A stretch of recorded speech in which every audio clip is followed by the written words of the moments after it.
14 ఏళ్లు పోరాడి పోరాడి చివరికి అహింసాయుతమైన పద్ధతుల్లో సావు నోట్లో తలబెట్టి మీ అందరి దయతో డాక్టర్ బాబాసాహెబ్ రాసిన ఆ రాజ్యాంగం ఆధారంగా ఆర్టికల్ 3 ఆధారంగా రాష్ట్రాన్ని సాధించుకున్నాము అంటే ఖచ్చితంగా ఆ మహనీయుడికి గట్టిగా చప్పట్లతో మనం ఒకసారి ధన్యవాదాలు నివాళులు చెప్పాలి.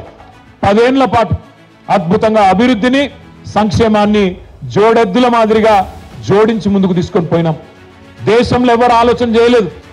రైతు బంధు లాంటి కార్యక్రమం భారతదేశానికి స్వాతంత్రం వచ్చిన తర్వాత మొట్టమొదటిసారి 12 విడతల్లో 73,000 కోట్ల రూపాయలు మాట ఇయ్యకపోయినప్పటికీ ఓట్ల కోసం ఎన్నడూ కూడా మేనిఫెస్టోలో పెట్టకపోయినప్పటికీ 73,000 కోట్ల రూపాయలు మీ ఖాతాల్లో అటు నాటేసే టైం వచ్చిందంటే టింగు టింగు మన సప్పుడవుతూ బ్రహ్మాండంగా మీ ఖాతాల్లో డబ్బులు వేసిన నాయకుడు కేసీఆర్ గారు.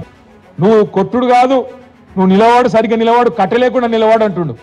ఒక 71 ఏళ్ల పెద్ద మనిషిని పట్టుకొని సంస్కారం లేని ముఖ్యమంత్రి గారు ఏమంటున్నాడు? కట్టబట్టుకొని నిలవాడు అంటుండు.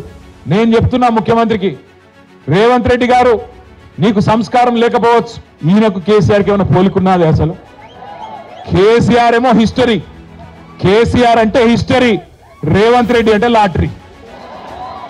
టికెట్ కొనకుండా లాటరీ గెలిచిపోయాడు. టికెట్ కొనకుండా లాటరీ గెలిచినాడు రేవంత్ రెడ్డి. ఒకటి యాది పెట్టుకో, కేసీఆర్ పేరును నువ్వు కాదు కదా, కాంగ్రెస్ తాత జేజమ్మలు దిగచ్చినా ఎవరు మర్పించలేరు. తెలంగాణ ఉన్నంత కాలం, తెలంగాణ రాష్ట్రం ఉన్నంత కాలం తెలంగాణ ఎవరు తెచ్చిండ్రు అంటే ఎవరంటారు?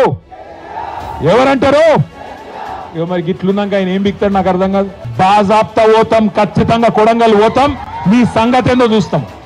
రేవంత్ ఎక్కడికి రమ్మంటే ఎక్కడికి వస్తా? రాష్ట్రంలో నీ సొంత ఊరు కొండారెడ్డిపల్లె కోదామా, పరిగి ఎమ్మెల్యే సొంత ఊరు శివారెడ్డిపల్లె కోదామా, లేదా దాస్యనాయక్ తాండాకు వస్తావా, లేదా కొడంగల్ కోదామా? ఎక్కడికైనా సరే ఏ ఒక్క ఊర్లోనన్నా 100% రుణమాఫీ జరిగిందంటే నా ఎమ్మెల్యే పదవి కాదు, రాజకీయ సన్యాసం తీసుకొని వెళ్ళిపోతా అని చెప్పుకుని నేను చెప్తా ఉన్నా. యాసంగి రైతు బంధు మళ్ళా డ్రామా చేస్తా ఉన్నాడు. 15,000 కాదు 12,000 అని చెప్తా ఉన్నాడు.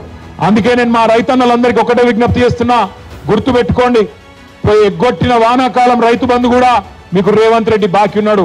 7,500 రూపాయలు, అది కూడా మళ్ళా ఈయన చెప్పిన లెక్క ప్రకారం అయితే మరి తప్పకుండా 15,000 రూపాయలు మీకు అక్కడ కూడా బాకీ ఉన్నాడు.